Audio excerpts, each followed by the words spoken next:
Hello বন্ধুরা, বিদ্যুৎ বিল কি বেশি আসছে?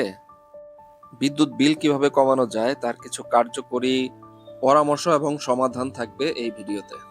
প্রথমেই দিনের বেলায় সূর্যের আলো ব্যবহার করার পরামর্শ থাকবে এবং বাসার লাইটগুলো 15 থেকে 20 ওয়াটের এলইডি পাওয়ার সেভিংস লাইটগুলো ব্যবহার করবেন।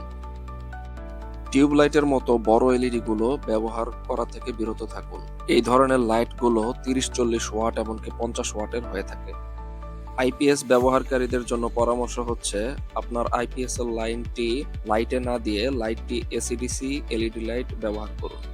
দ্বিতীয় পরামর্শ হচ্ছে পুরনো প্রযুক্তির ইন্ডাকশন সিলিং ফ্যান বদলে নতুন প্রযুক্তির বিএলডিসি সিলিং ফ্যান ইনস্টল করুন।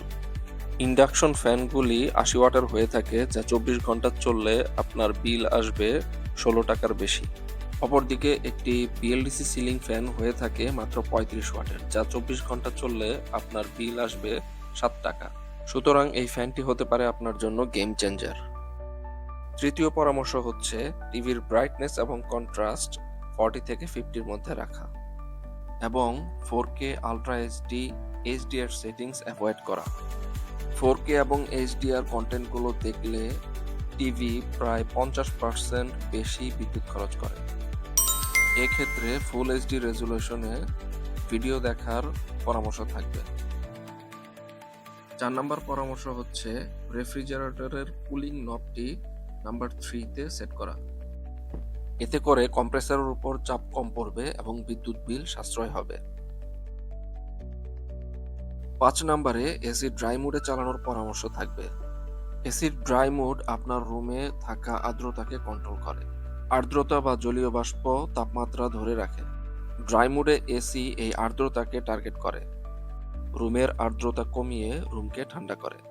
এতে করে এসিতে থাকা কম্প্রেসারের উপর চাপ কম পড়ে, যার ফলে বিদ্যুৎ সাশ্রয় হয়। কম্পিউটারের কাজ যদি মোবাইলে করা সম্ভব হয় তাহলে মোবাইলে কাজটি সেরে নিন। কম্পিউটারে ভিডিও গেম খেললে, গ্রাফিক্সের কাজ করলে এবং ভিডিও এডিটিং এর কাজ করলে প্রচুর বিদ্যুৎ খরচ হয়। সুতরাং এসব কাজ যদি আপনারা মোবাইলে করে ফেলতে পারেন তাহলে প্রচুর বিদ্যুৎ সাশ্রয় করে ফেলতে পারবেন।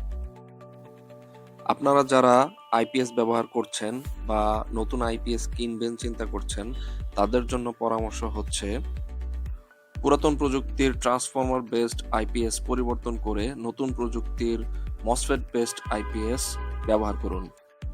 পুরাতন প্রযুক্তির আইপিএস গুলো প্রচুর বিদ্যুৎ অপচয় করে থাকে, যেখানে নতুন প্রযুক্তির মসফেট আইপিএস গুলো অনেক বিদ্যুৎ সাশ্রয়ী হয়ে থাকে। আরেকটি পরামর্শ হচ্ছে আপনার আইপিএস এ যদি অ্যাসিড বেসড ব্যাটারি থেকে থাকে তবে তা পরিবর্তন করে লিথিয়াম আয়রন ফসফেট ব্যাটারি ব্যবহার করুন। কারণ অ্যাসিড ব্যাটারিগুলোকে কন্টিনিউয়াস ফ্লোট চার্জ করতে হয়। এই ব্যাটারিগুলো অনেকটা ফুটো বালতির মতো। কন্টিনিউয়াস চার্জ না করলে এই ব্যাটারিগুলো নিজে থেকেই ডিসচার্জ হতে থাকে। ফলে এই কন্টিনিউয়াস চার্জের কারণে আপনার বিদ্যুৎ খরচ বেশি হবে এবং আপনার বিল বেশি আসবে।